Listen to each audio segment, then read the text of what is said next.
दोस्तों नमस्कार, Sandeep creator YouTube channel में आपका फिर से स्वागत है। दोस्तों आज के वीडियो के अंदर हम कॉन्ट्रैक्टर के बारे में बात करेंगे। जैसा कि फ्रेंड्स, यदि कोई भी इंडस्ट्रीज हो तो उसके अंदर इलेक्ट्रिकल के इक्विपमेंट को कंट्रोल करने के लिए कॉन्ट्रैक्टर का यूज़ किया जाता है। तो फ्रेंड्स, यदि आप नई नई इंडस्ट्री ज्वाइन कर रहे हैं या फिर कॉलेज के अंदर हैं तो आपको पता होना चाहिए कि कॉन्ट्रैक्टर क्या होता है और कैसे काम करता है। तो फ्रेंड्स, बिना देरी किए अब स्टार्ट करते हैं। जैसा कि फ्रेंड्स, आपको समझाने के लिए हमने यहाँ पर एक पावर कॉन्ट्रैक्टर लिया है। यह सीमेंस का पावर कॉन्ट्रैक्टर है जिसका मॉडल है 3TF47। तो यहाँ पर आप देख सकते हैं इस कॉन्ट्रैक्टर के अंदर 3 इनकमिंग टर्मिनल दिए हुए हैं और 3 आउटगोइंग टर्मिनल दिए हुए हैं।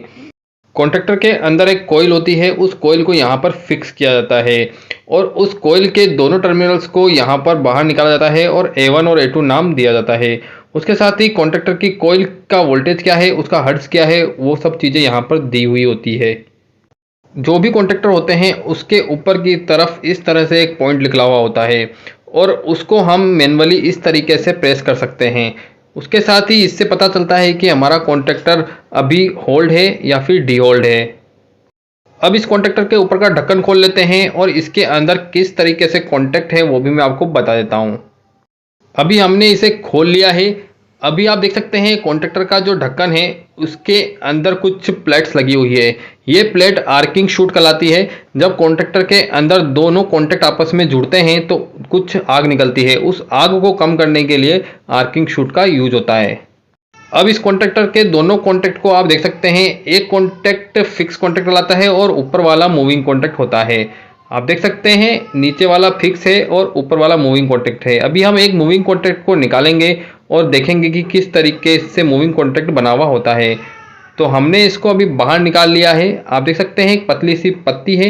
यही पत्ती नीचे वाले फिक्स कॉन्टैक्ट पे जाकर जुड़ जाती है जिससे हमारी सप्लाई एक तरफ से होती हुई दूसरी तरफ चली जाती है। जैसा कि इलेक्ट्रिकल के अंदर NO और NC कॉन्टैक्ट का बहुत बड़ा रोल होता है। NO और NC कॉन्टैक्ट के बिना हम किसी भी सर्किट को कंप्लीट नहीं कर सकते हैं, कोई भी सर्किट नहीं बना सकते हैं। तो इसी तरीके से पावर कॉन्ट्रैक्टर या फिर ऑक्सिलरी कॉन्ट्रैक्टर के अंदर भी NO और NC लगे होते हैं। तो यहाँ पर आप देख सकते हैं इसके अंदर जो NO NC कॉन्ट्रैक्ट है उसको हमने बाहर निकाल लिया है।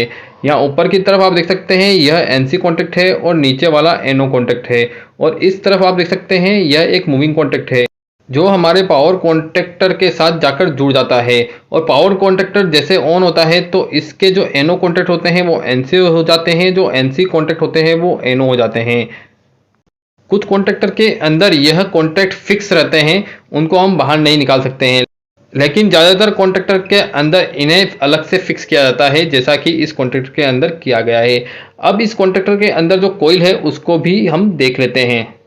कॉन्ट्रैक्टर की कॉइल को खोलने के लिए यहाँ पर 2 बोल्ट दिए गए हैं नीचे की तरफ। इन दोनों को यदि हम खोलेंगे तो हमारी कॉन्ट्रैक्टर की कॉइल बाहर निकल के आ जाएगी। तो जल्दी से अभी इसको खोल लेते हैं। तो हमने इसे खोल लिया है। आप देख सकते हैं इसके अंदर कॉइल निकल के आ गई है। इस तरीके से कॉन्ट्रैक्टर के अंदर कॉइल होती है और इस कॉइल को कोर के बीच में लगाया जाता है। यहाँ पर आप देख सकते हैं फेरोमैग्नेटिक मटेरियल की एक कोर बनाई गई है। इस कोर के अंदर कॉइल को लगाया गया है।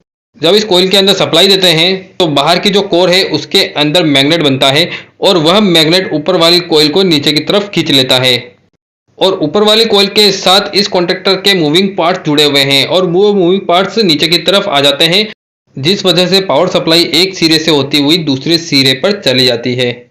कॉन्ट्रैक्टर के सारे पार्ट्स को हम अलग अलग कर सकते हैं। यहाँ पर जो कॉइल है उस कॉइल को भी हम बाहर निकाल सकते हैं और रिप्लेस कर सकते हैं। जब कॉइल की पावर सप्लाई को कट किया जाता है तो यहाँ पर आप देख सकते हैं 2 स्प्रिंग लगी है। इस स्प्रिंग के जरिए नीचे वाले कॉन्टैक्ट और ऊपर वाले कॉन्टैक्ट दोनों अलग हो जाते हैं।